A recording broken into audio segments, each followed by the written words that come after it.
Hai semua, selamat datang di channel Baca Saham. Pada video ini, kita akan membahas satu topik dengan judul, tapi seperti biasa semua pembahasan ini bukan rekomendasi dan hanya informasi.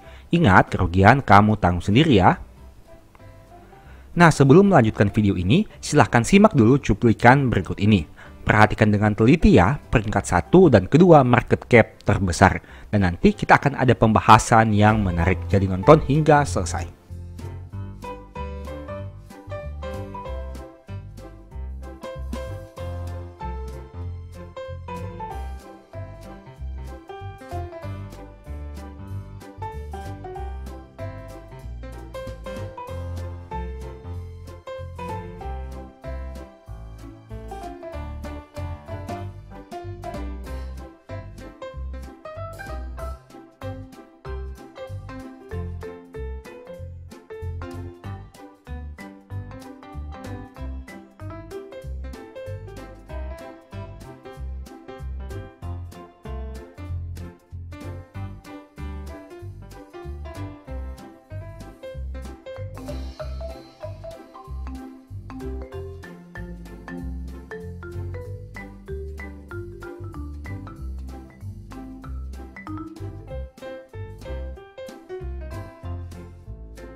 Setelah lihat video tadi, saya mau bahas beberapa hal menarik yang mungkin belum banyak kamu tahu. Disclaimer dulu, video dan cuplikan tentang posisi market cap saya kutip dari YouTube JSX Pro ID.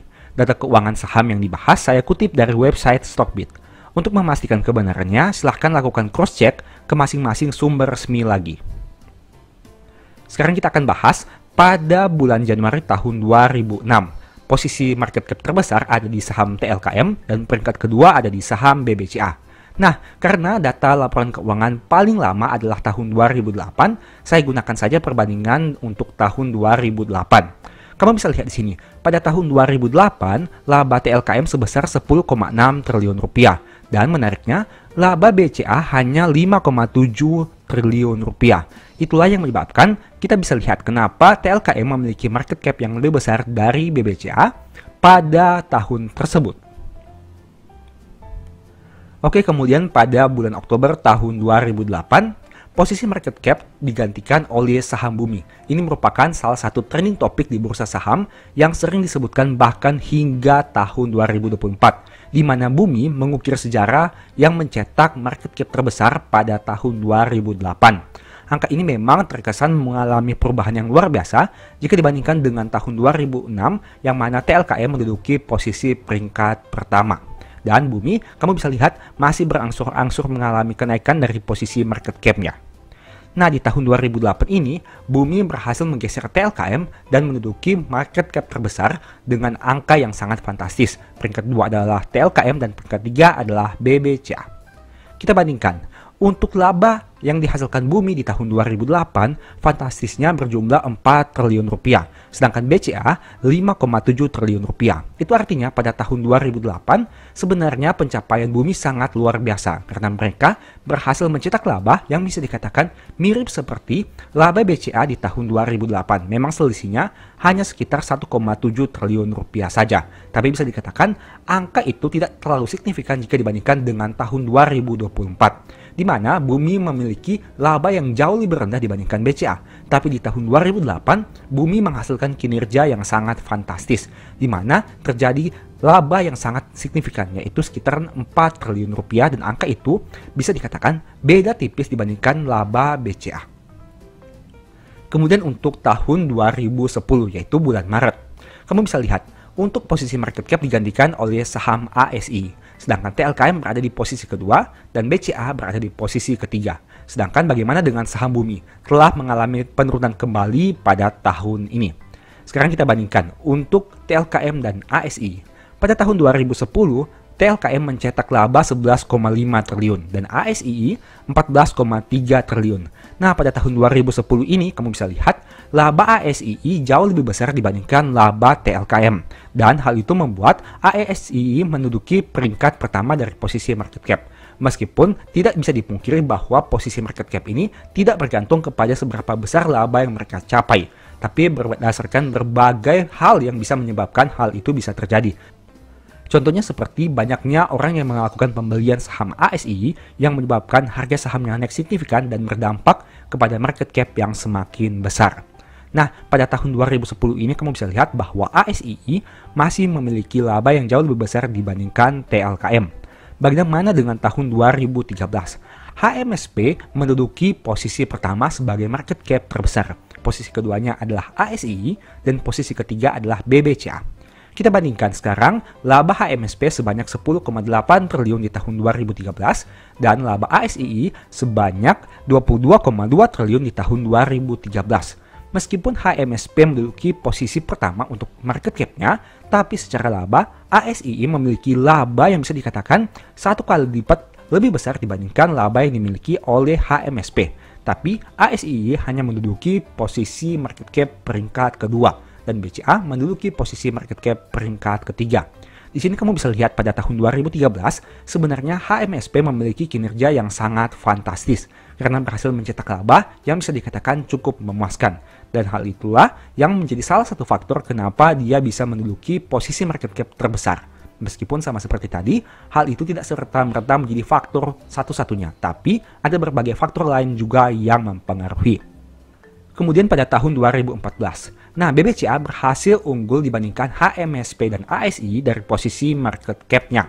Kita bandingkan untuk labanya. Laba BCA di tahun 2014 adalah 16,5 dan laba HMSP adalah 10,18. Kamu bisa lihat sini, laba BCA berhasil mengungguli HMSP di mana dengan angka 16,5 dan HMSP 10,18. Untuk posisi market cap juga BCA berhasil mengungguli HMSP. Tapi menariknya, kamu bisa lihat sini, Laba BCA di tahun 2014 dengan angka 16,5 ini jauh lebih rendah dibandingkan laba ASI di tahun 2013 dengan angka 22,2 triliun rupiah. Itu artinya hingga tahun 2013 sebenarnya laba BCA masih lebih rendah dibandingkan pencapaian laba ASII.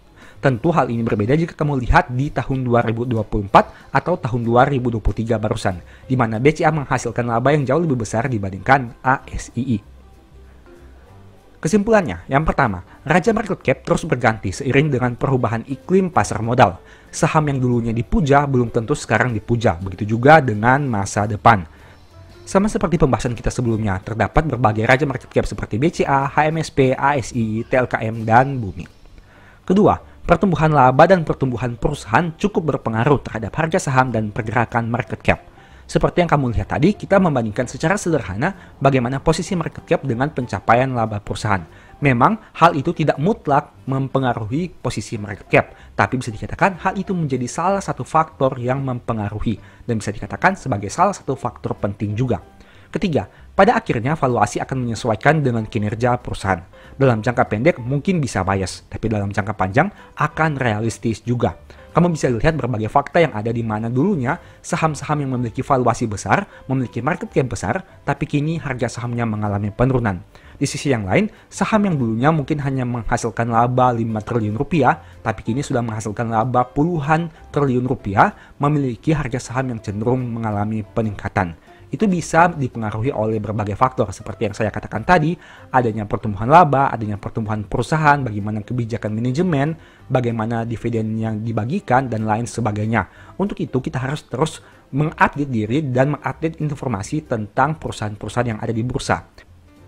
Perusahaan yang dulunya berjaya belum tentu di masa sekarang dan di masa depan akan berjaya. Begitu juga dengan perusahaan yang berjaya di masa sekarang, belum tentu di masa depan juga akan tetap berjaya. Untuk itu kita harus terus update setidaknya 3 bulan sekali berdasarkan laporan per bulan yang muncul. Selain itu kita juga harus melihat tentang pertumbuhan perusahaan dari sisi brand image, manajemen, kebijakan-kebijakan yang diambil, dan lain sebagainya. Semoga dengan video ini kamu bisa melihat informasi dengan lebih luas lagi, tidak hanya 1-2 tahun, tapi melihat data puluhan tahun ke belakang. Dan kamu bisa melihat dan mengambil pelajaran bahwa saham yang dulunya top belum tentu saat ini akan terus jaya. Begitu juga saham yang saat ini jaya belum tentu atau tidak menjamin di masa depan akan terus berada di posisi terutama. Untuk itu kita harus tetap terus belajar dan mengasah ilmu. Kalau kamu mau lanjut nonton video ini, silahkan simak pembahasan berikut ini yang semoga bisa memberikan manfaat kepada kamu. Saat ini saya tertarik membahas 2 saham fenomenal yang tentunya diketahui mayoritas pemain saham. 2 saham ini harganya turun signifikan di tahun 2024. Padahal keduanya merupakan perusahaan besar. Pertanyaannya, kenapa hal itu bisa terjadi? Dan apakah memang wajar jika harganya turun drastis? Bahkan penurunannya di atas 50% dalam 5 tahun terakhir. Itu artinya jika kamu punya saham ini sejak 5 tahun yang lalu, setidaknya dana kamu sudah berkurang lebih dari 50%. Padahal keduanya merupakan perusahaan besar yang dulunya sering dijadikan contoh saham bagus apabila ada presentasi yang membahas tentang saham. Lalu apa tujuan kita membahas topik ini? Tujuannya adalah untuk belajar dari 2 saham ini dan diharapkan kita tidak akan mengulangi hal yang sama. Tentunya kita berharap saham yang dibeli akan terus naik di masa depan sehingga memberikan keuntungan yang maksimal. Untuk itu kita harus belajar dari 2 sisi. Di satu sisi kita harus belajar tentang saham yang harganya konsisten naik. Tapi di sisi lain kita juga perlu tahu kenapa ada saham besar yang harganya turun signifikan. Seperti biasa, semua pembahasan ini bukan rekomendasi dan hanya informasi. Ingat, untung rugi kamu yang tanggung sendiri. Sekarang kita langsung masuk saja ke dalam pembahasan. 2 saham yang akan kita bahas adalah HMSP dan UNVR. Kamu tentu tahu nama saham ini kan? Karena dulunya 2 saham ini pernah menjadi raja dan ratu market cap di Indonesia. Jika diibaratkan 2 saham ini dulunya mungkin seperti BCA dan BRI di masa sekarang. Ini merupakan grafik harga saham UNVR dalam waktu 5 tahun terakhir. Seperti yang kamu sudah lihat di sini, harga sahamnya turun sekitar 76% selama 5 tahun. Dan saat video ini dibuat di angka 2170. Kemudian ini merupakan grafik harga saham HMSP dalam 5 tahun. Harga sahamnya turun 66% atau saat video ini dibuat di angka Rp720 per lembar saham. Nah, setelah melihat video tadi, pertanyaannya, kenapa harga saham UNVR dan HMSP bisa terjun bebas seperti sekarang? Untuk itulah saya buat video ini, agar kita bisa sama-sama belajar. Poin pertama, harga saham yang naik tidak menjamin akan terus naik, meskipun sempat mencetak all-time high. Begitu juga sebaliknya. Ini merupakan grafik harga saham UNVR dalam waktu 10 tahun terakhir. Kamu bisa lihat dulunya saham ini sempat diperdagangkan pada harga yang sangat tinggi, yaitu di atas Rp10.000. Tapi kini hanya Rp2.170. Nah, pertanyaannya, apakah harga saham yang terus naik itu akan terus naik di masa depan? Mengingat UNVR sempat naik dari harga Rp6.000 ke angka di atas Rp10.000. Tapi setelah tahun 2018, harga saham UNVR terus mengalami penurunan secara konsisten dari waktu ke waktu. Hingga video ini dibuat di angka 2170. Bagaimana dengan HMSP? HMSP dulunya sempat diperdagangkan pada harga di atas Rp5.000, tapi kini hanya Rp720.000. Dulunya saham ini memang dihargai pada angka sekitar Rp2.000, kemudian naik menjadi Rp3.000, Rp4.000, dan pada tahun 2018 naik hingga di atas Rp5.000. Nah, tapi sayangnya sejak waktu itu harga saham UNVR terus mengalami penurunan, turun ke angka Rp4.000, Rp3.000, Rp2.000, Rp1.000, bahkan saat video ini dibuat tinggal tersisa di harga Rp720.000. Nah, jadi pelajaran pertama, meskipun harga saham yang kamu miliki itu mencetak all-time high, tapi tidak menjadi jaminan di masa depan akan mencetak all-time high yang baru. Untuk itu, kamu tetap harus mempertimbangkan risiko dan potensi kemungkinan yang bisa terjadi. Poin kedua, valuasi punya peran penting, khususnya untuk jangka panjang dan bukan jangka pendek. Sekali lagi, untuk jangka panjang. Ini merupakan historical PBV UNVR dalam waktu 10 tahun terakhir. Bisa kamu lihat di sini, PBV UNVR sangat-sangat premium.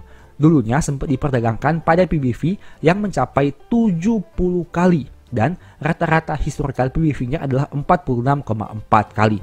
Nah, pertanyaannya, apakah ada saham besar lainnya yang setara dengan UNVR yang memiliki valuasi PBV setinggi ini? Jika dulu mereka mungkin akan berkata, UNVR ini mungkin memang layak dengan PBV setinggi ini nih, mengingat angka ROE-nya sangat tinggi jika dibandingkan dengan saham-saham yang lain. Tapi saya sudah sering mengatakan kepada kamu bahwa meskipun angka ROE-nya sangat bagus ataupun di atas rata-rata, tapi dengan valuasi PBV yang setinggi ini rasanya tidak terlalu menarik untuk mengkoleksi saham seperti ini. Meskipun secara kualitas, secara produk, secara brand image, UNVR ini merupakan salah satu perusahaan yang paling terkenal di Indonesia dengan berbagai produknya yang sering kita gunakan, tapi dengan angka PBV yang sudah sangat premium ini, rasanya tidak terlalu menarik untuk mengkoleksi sahamnya. Dan saat video ini dibuat, UNVR masih berada pada PBV 28,99 kali. Itu artinya harga sahamnya diperdagangkan 28 kali lebih mahal dari modal yang mereka miliki. Bagaimana dengan HMSP? HMSP bisa dikatakan memiliki kemiripan, di mana dulunya sempat diperdagangkan pada PBV di atas 40 bahkan 50 kali, dengan rata-rata PBV 11,72 kali. Coba kamu bayangkan dengan saham-saham seperti BCA, BRI, Mandiri yang mampu menghasilkan net income yang jauh lebih besar. Apakah PBV mereka seperti HMSP ini? Dan saat video ini dibuat, HMSP tersisa di PBV 3,3 kali. Meskipun PBV-nya sudah turun signifikan dari angka 50 kali ke 3 kali, tapi menurut saya pribadi, angka ini belum terlalu menarik. Sehingga mungkin saja ke depannya ada potensi lagi terjadi penurunan, meskipun kita juga harus melihat dengan kinerja terbarunya. Apakah modal per lembarnya bisa untuk bertumbuh lebih signifikan lagi? Karena jika modal per lembarnya tumbuh, itu artinya PBV-nya akan menjadi semakin rendah. Poin ketiga, laba merupakan salah satu poin terpenting dari analisa fundamental. Jika labanya terus turun dalam periode yang panjang, hal itu harus diwaspadai. Ingat, ada hubungan yang kuat antara kinerja laba dan kinerja harga saham. Ini merupakan data UNVR untuk data laba per Q2 dalam 6 tahun terakhir. Bisa kamu lihat di sini, di tahun 2019, labanya sekitar 1,9T, turun jadi 1,7T, turun jadi 1,3T, naik menjadi 1,4T, turun lagi 1,3T, dan di tahun 2024 turun menjadi 1T hingga Q2 tahun 2024. Jika kamu melihat data 6 tahun terakhir ini, apa yang terbesit di pikiran kamu untuk laba UNVR? Yang pertama adalah dalam jangka panjang mengalami penurunan dari 1,9 menjadi 1 triliun di tahun 2024. Yang kedua, labanya cukup fluktuatif. Karena contohnya dalam 3 tahun ini mengalami penurunan, naik sedikit dan kemudian turun lagi. Nah, itu merupakan salah satu hal yang harus kamu perhatikan. Bagaimana dengan HMSP? HMSP mencetak laba 3,4 triliun di Q2 tahun 2019. Turun menjadi 1,56, turun lagi menjadi 1,54, turun lagi menjadi 1,13, naik menjadi 1,59, dan turun lagi menjadi 1,07 di tahun 2024. Sama seperti UNVR, dalam jangka panjang, HMSP mengalami penurunan laba dari tahun 2019 ke tahun 2024. Dan jika dibandingkan dalam waktu data 1 tahun, maka terjadi fluktuatif yang cukup bisa dikatakan tidak terlalu menarik. Karena labanya mengalami penurunan, kemudian mengalami kenaikan, dan turun lagi. Poin keempat, sentimen terbagi menjadi dua, sentimen yang berdampak signifikan dan sentimen yang tidak berdampak signifikan. Jika perusahaan yang kamu punya sahamnya punya sentimen yang berdampak signifikan terhadap kinerja perusahaan, apalagi dalam jangka panjang, hal itu harus diwaspadai. Contohnya untuk UNVR, yang mana kamu tentu tahu bahwa terjadi boykot terkait perusahaan ini dan produk-produk yang mereka pasarkan. Dan untuk saham HMSP, kamu tentu tahu bahwa ada sentimen terkait cukai rokok yang terus membayangi perusahaan-perusahaan di bidang tembakau ini. Nah, dua sentimen ini kamu harus lihat lagi dampaknya terhadap kinerja perusahaan untuk HMSP dan untuk UNVR. Contohnya seperti UNVR yang mana secara total pendapatan memang terjadi penurunan di tahun 2024. Dan jika ditarik dalam jangka panjang, jika dibandingkan tahun 2019 pendapatannya 10,7 T dan tersisa 8,9 di tahun 2024. Untuk HMSP memang terjadi kenaikan pendapatan antara tahun 2019 dan tahun 2024. Tapi isu terkait cukai rokok itu akan menjadi beban tersendiri bagi kinerja perusahaan karena beban pokok penjualannya mengalami kenaikan yang luar biasa dari 20,4 menjadi 24,7. Hal itu tidak sebanding dengan total pendapatannya yang hanya naik dari 26,9 menjadi 28,7. Itu artinya sentimen terkait cukai rokok berpengaruh signifikan terhadap HMSP. Sedangkan untuk UNVR, isu terkait boykot produk-produk UNVR ternyata memiliki dampak yang cukup signifikan karena total pendapatannya mengalami penurunan setidaknya dalam 6 tahun terakhir ini dan dalam 3 tahun terakhir ini juga mengalami penurunan. Hal itu berdampak kepada pencapaian laba yang mereka hasilkan di mana dalam jangka panjang masih mengalami penurunan. Itulah merupakan salah satu contoh terkait sentimen yang berdampak signifikan dan tidak berdampak signifikan yang harus kamu pertimbangkan.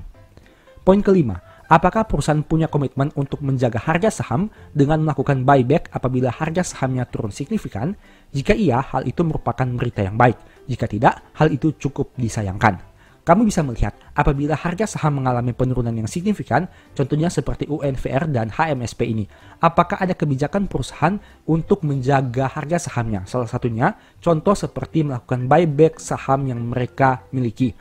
Apakah mereka melakukan itu untuk meningkatkan kepercayaan investor terhadap dua perusahaan ini yang harga sahamnya sedang turun signifikan? Mari kita lihat contohnya seperti dua saham ini, yaitu BRI dan ADRO. BRI dan ADRO merupakan dua saham yang mana harga sahamnya juga mengalami penurunan yang signifikan.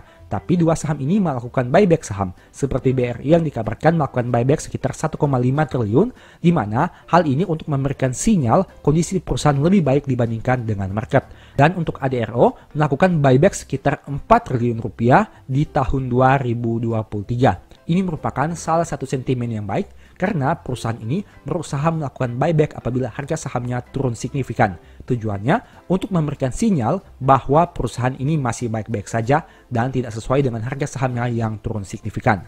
Nah, kembali lagi, untuk UNVR dan HMSP, saya tidak mengatakan bahwa perusahaan ini merupakan perusahaan yang buruk. Karena jika kamu lihat secara kinerja, mereka masih mampu menghasilkan laba triliunan rupiah, produk-produknya terkenal di mana-mana, brand image-nya sangat besar, perusahaannya merupakan perusahaan-perusahaan yang besar di Indonesia. Tapi yang saya mau tekankan sini, kamu juga tetap harus menganalisa setiap bagian demi bagian. Tidak bisa kita hanya melihat secara gambaran luas. Tapi kita juga harus melihat poin-poin penting yang ada di dalam perusahaan seperti valuasi, kenaikan harga saham, isu corporate action, buyback saham, pertumbuhan kinerja, prospek perusahaan ke depan, sentimen positif dan negatif, dampaknya seperti apa, dan masih banyak lagi. Intinya, UNVR dan HMSP merupakan perusahaan yang baik, tapi kamu juga harus mempertimbangkan banyak hal sebelum mengambil keputusan. Apabila kamu tertarik membeli saham ini dengan harga saat video ini dibuat, silakan. Apabila tidak, juga dipersilakan. Semua keputusan bergantung kepada kamu sendiri. Karena ingat, untung rugi kamu yang tanggung sendiri. Sebagai informasi, saya punya satu video yang mungkin bisa berguna bagi kamu. Nonton hingga selesai agar mendapat pemahaman yang utuh. Semoga video ini bermanfaat ya. Pada video ini saya tidak akan mengulangi pembahasan tadi karena sudah sangat jelas. Tapi saat ini saya mau membahas dari sudut pandang yang berbeda, yaitu saham seperti apa yang boleh di hold saat harganya turun dan saham seperti apa yang sebaiknya kita cut loss saat harganya turun. Saya akan menggunakan contoh kasus agar kamu lebih mudah memahaminya. Tapi ingat, semua nama saham yang disebutkan bukan rekomendasi. Saya tidak pernah mengatakan saham tersebut bagus atau jelek karena kamulah yang harus menentukan secara pribadi. Jadi, saham yang disebutkan hanya sebagai contoh saja.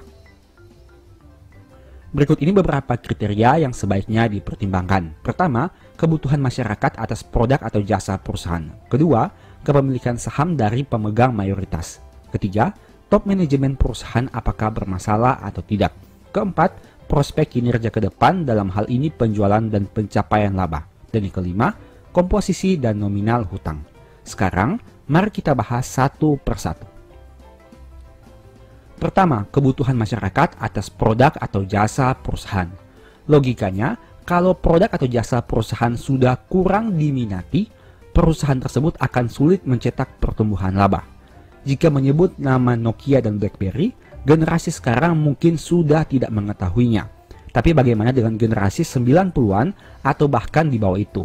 Tentu kita sangat kenal dua brand handphone yang dulunya sangat populer. Dua merek HP itu sangat dicari dan dibutuhkan dulu. Hampir semua orang menggunakan salah satu dari dua merek tersebut.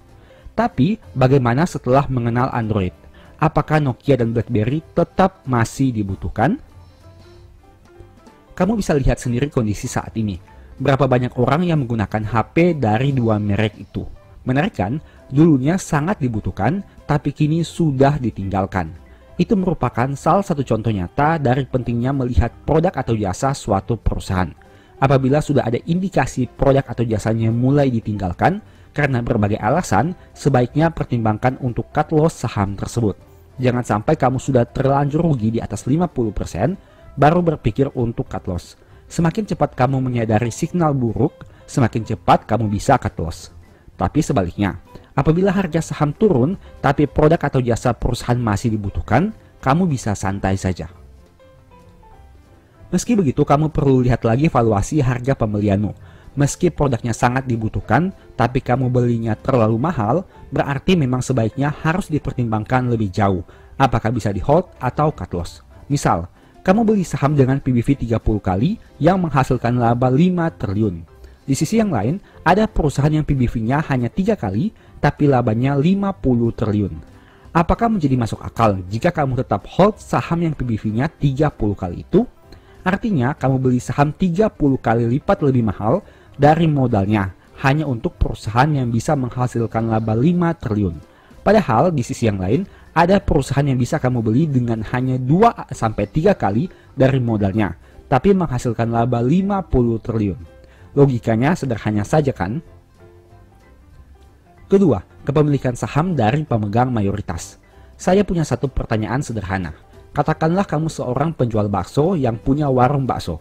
Kalau warung bakso kamu itu bagus, menghasilkan keuntungan yang terus bertambah setiap tahun, banyak pelanggan, hutang usahanya masih bisa dibayarkan dengan lancar, baksomu terkenal di mana-mana, pertanyaannya, apakah kamu mau jual kepemilikan saham kamu atas bisnis bakso itu?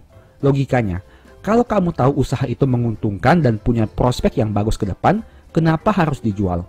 Analogi itu bisa kita kaitkan dengan jual beli saham. Pemegang saham mayoritas yang tahu perusahaannya bagus, punya prospek yang cerah, mampu membayar hutang tepat waktu, produk atau jasanya terkenal, dan lain-lain. Tentu saja mereka tidak akan menjual saham miliknya secara mayoritas.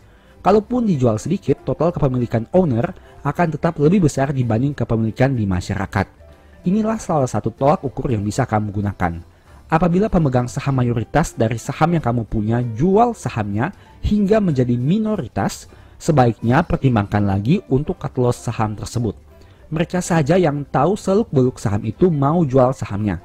Masakan kamu yang hanya penonton dari luar berani hold saham itu? Poin ketiga, top manajemen perusahaan bermasalah. Kalau kamu punya perusahaan, maukah kamu pekerjakan orang yang bermasalah sebagai bos di perusahaan itu? Tentu tidak kan? Dirinya saja bermasalah, bagaimana dia mau pimpin sebuah perusahaan? Logika sederhana itu bisa kamu gunakan saat menganalisa saham. Lihat saja track record direksi dan komisaris perusahaan. Apakah ada yang pernah terlibat kasus atau tidak? Di zaman sekarang ini, informasi sudah bisa ditemukan dari berbagai sumber. Kamu bisa mencari di Google dengan mengetik nama direksi atau komisaris, dan berbagai informasi akan disajikan kepada kamu. Kalau direksi atau komisaris perusahaan sudah diyakini terlibat suatu kasus, sebaiknya pertimbangkan lagi saham tersebut. Mungkin lebih aman kamu segera cut loss dan menderita kerugian, dibanding memutuskan terus hold saham itu, tapi tidak tahu kedepannya akan seperti apa. Kamu bisa cari di Google tentang beberapa saham yang dulunya top manajemen perusahaan itu sempat bermasalah. Bagaimana nasib saham-saham itu sekarang? Adakah yang harga sahamnya terus naik secara konsisten? Ataukah hanya menjadi saham dengan fluktuasi naik turun yang sangat tinggi? Silahkan buktikan sendiri dengan melihat realita yang terjadi di bursa. Keempat, prospek kinerja ke depan, dalam hal ini penjualan dan pencapaian laba. Perusahaan akan bisa bertahan kalau dia mampu menghasilkan laba. Tapi, perusahaan baru bisa maju jika dia mampu meningkatkan laba. Dua hal ini serupa tapi tidak sama. Perusahaan yang mampu hasilkan laba itu bagus. Tapi, perusahaan yang mampu meningkatkan labanya itu lebih bagus. Meski begitu harus ingat, laba itu berasal dari penjualan produk atau jasa. Jadi, yang lebih dahulu harus kamu cek adalah apakah penjualan produk atau jasa perusahaan itu bisa tumbuh setiap tahun atau tidak. Jika penjualan dan laba perusahaan terus tumbuh, itu bagus. Tapi, jika penjualan dan laba perusahaan terus turun, itu bahaya. Kamu bisa menemukan berbagai karakteristik perusahaan di bursa. Ada yang penjualan dan labanya terus naik. Ada yang penjualan dan labanya terus turun. Ada juga yang penjualan dan labanya naik turun. Jika saham yang kamu beli punya penjualan dan laba yang terus naik, santai saja. Jika saham yang kamu beli punya penjualan dan laba yang terus turun, pertimbangkan untuk cut loss. Jika saham yang kamu beli punya penjualan yang naik tapi labanya turun, silahkan cek lagi di laporan keuangannya sebelum memutuskan hold atau cut loss. Ada beberapa perusahaan yang penjualannya naik tapi labanya malah berkurang. Itu bisa disebabkan oleh banyak faktor seperti biaya pokok penjualan yang naik, biaya operasional yang naik drastis, ada kerugian selisih kurs, ada biaya lainnya, dan masih banyak lagi. Yang jelas, kamu perlu cari tahu lebih jauh lagi di laporan keuangan perusahaan. Apakah hal itu bersifat permanen atau hanya sementara saja? Jika permanen, pertimbangkan untuk cut loss secepat mungkin. Jika hanya sementara, kamu bisa hold dulu sambil menunggu kinerja terbarunya. Menurut saya pribadi, laba merupakan satu komponen terpenting di laporan keuangan. Sebagus apapun kinerja dan laporan keuangannya, tapi mereka tidak mampu cetak laba, menurut saya itu tidak ada artinya. Labalah yang akan membuat ekuitas perusahaan terus bertambah. Laba yang menyebabkan perusahaan bisa membagi dividen lebih besar di masa depan. Laba menjadi salah satu faktor yang membuat perusahaan bisa bayar hutang dengan lancar dan tepat waktu. Laba yang menjadi salah satu daya tarik orang ingin membeli saham tersebut. Dan masih banyak lagi manfaat dari laba yang bisa kamu analisa. Poin kelima, komposisi dan nominal hutang. Menurut saya pribadi, semakin besar hutang yang dimiliki membuat risiko perusahaan itu menjadi semakin besar juga. Kamu pilih mana? Meminjamkan uang 100 juta kepada orang yang punya aset 10 juta atau meminjamkan uang 100 juta kepada orang yang punya aset 1 miliar. Logika sederhana itu bisa kamu gunakan untuk analisa saham. Meski tidak menjamin, tapi masih lebih aman jika perusahaan punya komposisi dan nominal hutang yang lebih kecil dari ekuitas yang mereka miliki. Dalam hal ini kamu bisa melihat rasio DER perusahaan. Semakin besar rasio ini berarti komponen hutang terhadap modal perusahaan menjadi lebih besar. Ada dua hal sederhana yang bisa kamu perhatikan, yaitu yang pertama, cek apakah total hutang lebih besar dari modal perusahaan. Dalam hal ini berarti rasio DER di atas 100%. Kedua, apabila DER di atas 100%, cek lagi, apakah rasio DER dari waktu ke waktu terus naik atau tidak. Jika saham yang kamu beli punya rasio DER di atas 100 dan selama bertahun-tahun nominalnya terus naik, sebaiknya pertimbangkan untuk cut loss. Apalagi jika ternyata laba mereka mengalami penurunan atau bahkan merugi. Hal sebaliknya bisa kamu lakukan untuk saham yang punya rasio DER di bawah 100 dengan nominal yang wajar dan mampu menghasilkan pertumbuhan laba. Logika sederhana ini bisa membantu kamu untuk menganalisa apakah saham yang kamu miliki bisa di hold atau harus segera di cut loss. Kesimpulan, 5 poin yang saya bahas tadi memang tidak bisa menjamin keuntunganmu di pasar modal. Tapi setidaknya dengan mempertimbangkan 5 hal tadi, kamu jadi bisa berpikir dengan lebih rasional. Mempertimbangkan aspek risiko dan prospek perusahaan ke depan sehingga bisa mengambil keputusan. Dan pada akhirnya memperkecil risiko kamu untuk bangkrut di saham. Kita harus belajar berpikir secara rasional saat harga saham seakan-akan tidak rasional. Terkadang harga saham bisa turun signifikan padahal kondisi perusahaan sedang baik-baik saja. Saat inilah sebenarnya kamu bisa manfaatkan untuk memperoleh keuntungan yang lebih maksimal. Tapi apabila harga saham turun dan ternyata kondisi perusahaan juga sedang tidak baik-baik saja, sebaiknya kamu menganalisa 5 poin tadi untuk dijadikan referensi dan bahan pertimbangan. Apakah akan terus di hold atau di cut loss saja. Semoga pembahasan di video ini bermanfaat ya. Sebagai informasi, 5 poin tadi merupakan salah satu topik pembahasan di ebook Strategi Nabung Saham. Kalau kamu mau belajar lebih jauh tentang metode nabung saham dan berbagai hal teknis lainnya, mungkin ebook ini bisa jadi referensi. Untuk detail materi yang dibahas, kamu bisa lihat pada tampilan di bawah ini. Dan info pembelian silahkan chat WA di nomor di akhir video. Demikianlah pembahasan singkat pada video ini. Selalu ingat bahwa semua saham yang disebutkan bukan rekomendasi dan hanya informasi. Mohon agar dapat mengecek kembali data yang ditampilkan. Di video berikutnya ingin dibahas materi apa lagi? Tulis di kolom komentar ya. Sebagai informasi, channel YouTube Baca Saham sekarang ada 2. Yang pertama Baca Saham dan Baca Saham dari Nol. Berikut ini beberapa list ebook Baca Saham. Pertama, Stock for Living, Strategi Nabung Saham, The Stock Market, dan Cara Cepat Analisa Laporan Keuangan. Apabila tertarik, chat saja pada nomor WA yang ada. Sekian video ini, semoga bermanfaat. Thank you.